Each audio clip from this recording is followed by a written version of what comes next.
Hey all, Scott here. Ever since I was a kid, I wanted to be a building, so I went to City Hall and pouted until they gave me what I wanted. Say goodbye to those human years because I am legally considered a building now, which means I can get reviewed on Yelp. Somebody said I need to work on my conversation starters. E3 1998, right? Legend has it that 20 years ago in the distant region of Atlanta, Georgia, the event known as E3 1998 took place from May 28th to May 30th. E3 wasn't always this big live-streamed thrill ride of disappointment. Starting with the first event in 1995, the early years of the show really highlighted the fact that E3 was a trade show for the press. Press conferences weren't loud ear seizures with flashy trailer after trailer, they were like investor meetings. Lots of graphs, data, PR talk. Afterwards, journalists would visit each company's booths on the show floor, check out videos of upcoming releases, play demos, and Kodak momenting models hired to advertise fucking Gex. While E3 1998 was still a continuation of what E3 was like in its early days, the event grew substantially compared to the previous year, going from 40,000 attendees to 70,000. This made it pretty apparent that E3 was becoming so much more than just a trade show, rather an important event every year for fans of video games. 98 was a pretty monumental year for the event, just a huge amount of games, some hardware, some infamous reveals, and a whole lot of Sega being Sega. It's the E3 we've come to know and love. Well, you know the drill by now. Let's take a look at each major company and their presence at E3 1998 while rating them on a scale of 1 to 5 knee slaps.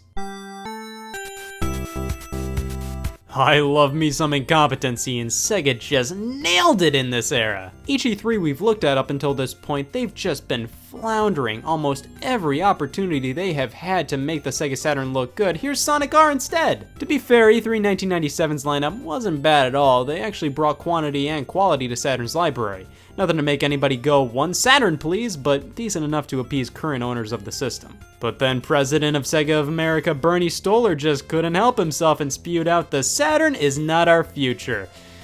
At least they were honest. E3 1998 was important for Sega as it was their attempt at a major comeback with behind closed door presentations of the Sega Dreamcast, Saturn's successor. The console was actually officially unveiled at the Sega New Challenge Conference in Japan a whole week before this E3. Sega of America took E3 1998 as an opportunity to announce that the Dreamcast would be coming stateside in fall of 1999, with the Japanese release being fall of 1998. Only tech demos were shown off at E3, with photography of any kind being prohibited. But the press was definitely impressed by the sheer power the console was set to have. While the Dreamcast was a big part of Sega's presence at the show, the fact that it wasn't publicly shown at all and the lack of actual games being announced for the system definitely lessened their impact compared to Sony and Nintendo, who both brought a national park's worth of games. But if you're a video game fan, Sega's got you covered with all these nothing. Sega displayed Panzer Dragoon Saga, House of the Dead, Burning Rangers, and Enemy Zero, all for Sega Saturn.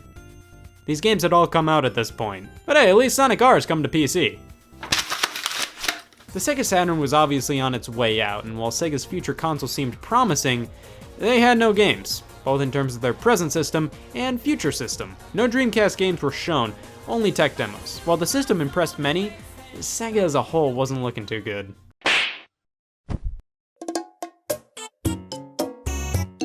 With E3 1997 being a relatively smaller showing from Nintendo, many were asking, "Holy shit, are you guys seeing this? New Zelda, new Game Boy, new Mario RPG, new Earthbound, Pokemon? I let my non-existent children get corrupted by that game. This is incredible!" I think it's fair to say 98 was a huge year for Nintendo, with Ocarina of Time headlining it. Finally, after being referred to as Zelda 64 for so long and being prude with the details, they blew the lid off of this game. Wow, it's E3 memorabilia spotlight o'clock. Ocarina of Time wasn't initially planned to have a gold cartridge, but luckily during a press event, somebody asked Nintendo of America CEO Howard Lincoln if the game would ship on a gold cartridge. He mistook the question for will the game go gold, as in will it be finished, so he answered, yeah. Next Generation magazine decided to rub Lincoln's nose in the misunderstanding by publishing an exclusive edition of their June 1998 issue, only available at the E3 1998 convention. There were only around 5,000 copies produced with this exclusive cover featuring a shiny gold Zelda 64 cartridge. As Mike Micah, a former Next Generation employee, put it,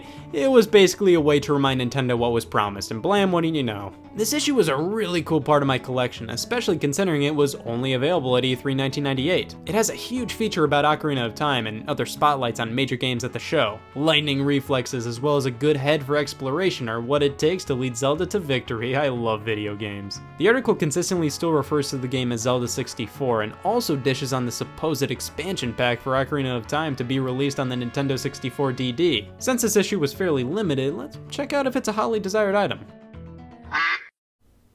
Really shouldn't have spat in this to mark my page. We got Paper Mario shown off simply going by Mario RPG, and I always found it weird how they were originally developing Paper Mario as a full-on sequel to Super Mario RPG just because visually the games are so different. And Earthbound 64 was here. Oh yeah! Of course, us non-Japanese players know this game as that one game we're not allowed to play. Yes, this is Mother 3. It was obviously planned for a North American release initially and had quite a bit of work done on it. However, after development issues, Mother 3 on the Nintendo 64 was cancelled and later revived as a 2D Game Boy Advance game. It's still really cool to see the game in this form, and it makes me think if there's a possibility that Nintendo would remake the released version of Mother 3 in the style that it was originally planned to be in. That's fucking ridiculous. Next game. Pokemon Red and Blue were coming stateside after seeing incredible success in Japan. 12 Tales Conquer 64 made a reappearance, and the Nintendo 64 DD was anti-announced to be launching in 1998 for here in North America. They said it wasn't happening that year, which implied that it was likely never making its way over. As a way to make up for it, Nintendo announced war on the colorblind with the introduction of the Game Boy Color. Easily the most requested addition to the Game Boy line. Finally happened. Sure, the screen was still not backlit, but hey, we got full color. Definitely a step in the right direction. I guess as a way to make up for the lack of a backlight, blam! Game Boy camera, Game Boy printer. It's amazing how much support the original Game Boy was getting in 1998. This was a great E3 for Nintendo. 97 was a bit lackluster, but now it's obviously we're just taking a year off for this massive blowout. The sheer amount of quality exclusives and big announcements are truly what E3 is all about.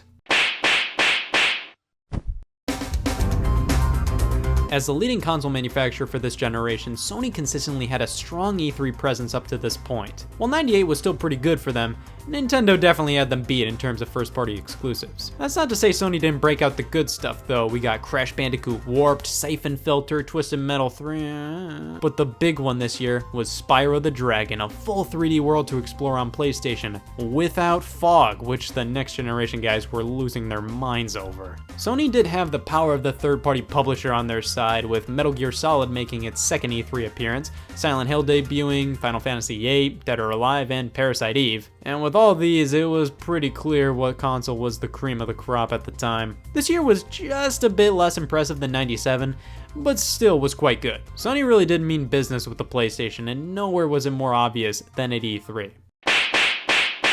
So that was just a taste of what the big three were up to this year. What about the third parties? Well, the 2006 game Prey was shown off at E3 1998. Yep, this is quite a bit different than how the game actually turned out. 3D Realms was just not in the mood to actually release a game during this era. Speaking of which, after various teases, the first video of Duke Nukem Forever, the long-awaited sequel to Duke Nukem 3D, was finally unveiled. A large chunk of the gameplay was shown running on the Quake 2 engine, and the game was intended to launch in 1999. Apparently the hot trend back in 98 was to show off games that wouldn't release for a decade. At least Half-Life was shown off and released later that year, alongside showcases for Grim Fandango, Brave Fencer Musashi, You Don't Know Jack. Yeah.